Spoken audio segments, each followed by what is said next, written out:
बंगाल में चुनाव हो रहा है लेकिन गर्मी उत्तर प्रदेश में फैल गई है। वैसे भी आप लोग जानते हैं कि बंगाल काले जादू के लिए बड़ा फेमस है। कहते हैं कि वहाँ पर काला जादू ऐसा मारते हैं जो जाता है वो लौट के आ नहीं पाता। भारत के मुख्य निर्वाचन आयुक्त हैं ज्ञानेश कुमार। ज्ञानेश कुमार और अनुराग यादव के बीच बंगाल चुनाव के दौरान जो घटना घटी वो काफ़ी ज़्यादा इस समय चर्चा में है। चुनाव आयोग और उत्तर प्रदेश के एक प्रमुख सचिव के बीच हुए टकराव का मुद्दा इन दिनों उत्तर प्रदेश की ब्यूरोक्रेसी में काफ़ी चर्चा का विषय बना हुआ है, छाया हुआ है, क्योंकि एक बहुत बड़ा वर्ग है अफसरों का जिसने इस मामले में अनुराग यादव का सपोर्ट किया है, उनको समर्थन दिया है, सोशल मीडिया पर भी लिखा है। अनुराग वहाँ पर ऑब्जर्वर थे। दिल्ली से एक वीडियो कॉन्फ्रेंसिंग ज्ञानेश कुमार की लगी हुई थी जिसमें सारे बड़े अधिकारी शामिल थे।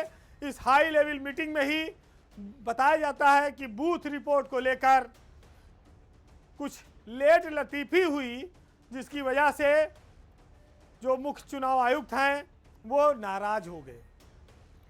हाई लेवल मीटिंग गर्मा गर्मी में बदल गई।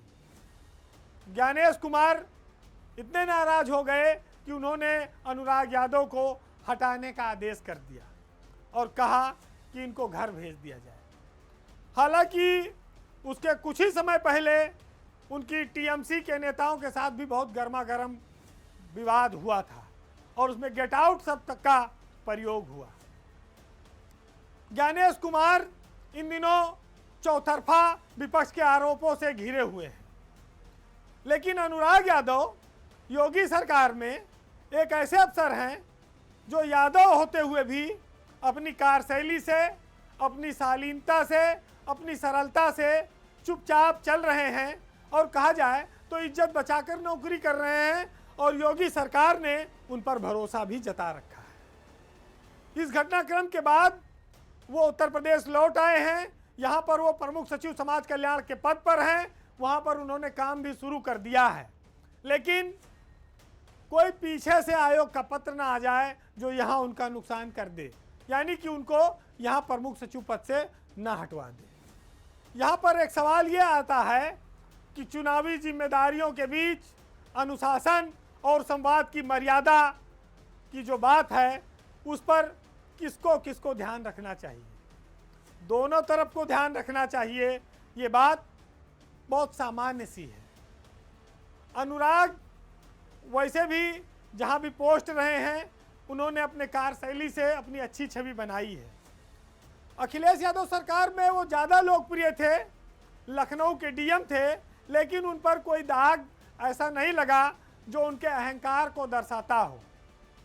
उसके बाद वो विदेश चले गए और योगी सरकार में जब लौटे तो उनको कई सारी महत्वपूर्ण पोस्टिंगें मिलती रहीं और आज भी उनको मुख्यमंत्री अपने साथ सिंगापुर इन्वेस्टर समिट में लेकर गए थे। वो आईटी के प्रमुख सचिव थे।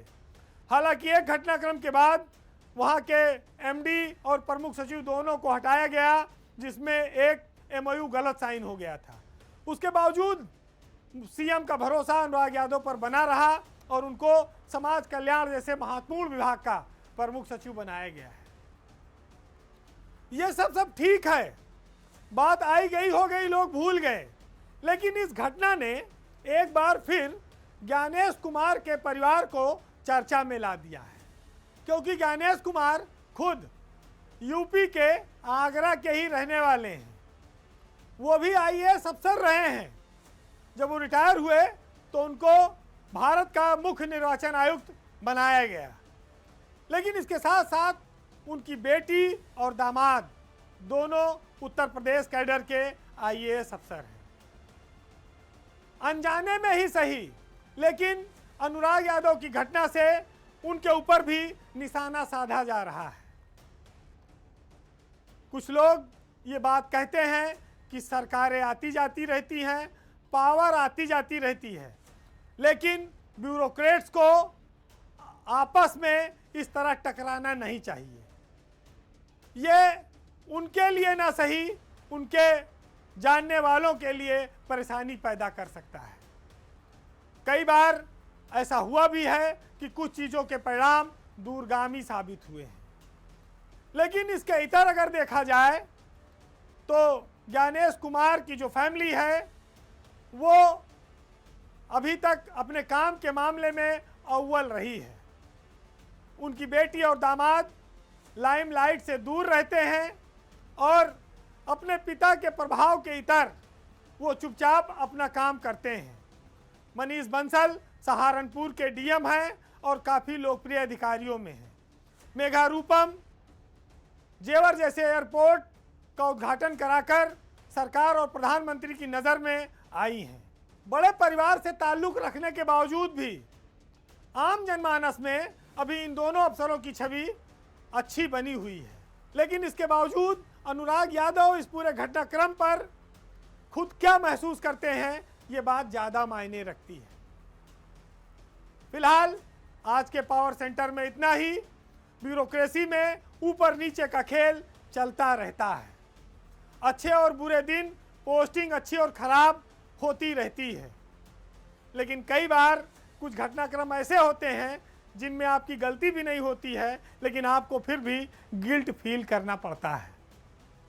वैसे हम जिस समाज में रहते हैं वहाँ पर कोई अफसर हो, व्यक्ति हो, सामान्य आदमी हो, उसका सम्मान सबसे पहले है। अहंकार के लिए कहीं कोई जगह नहीं है। लेकिन जो घटनाक्रम हो गया आप उसको आज इन लाइनों से समझिएगा कि किसी खंजर न तीर ने मारा, बादशाह को वजीर ने मारा, और जिनके सीनों में रोशनी उतरी उन मुरीदों को पीर ने मारा, और जी गया आह का लगा हुआ शख्स बद्दुआ को फकीर ने मारा। एक लैला ने मारा मजनू को और रांझे को हीर ने मारा। जो अदालत से बच गया था यारों, उसको उसके जमीर ने मारा। नमस्कार।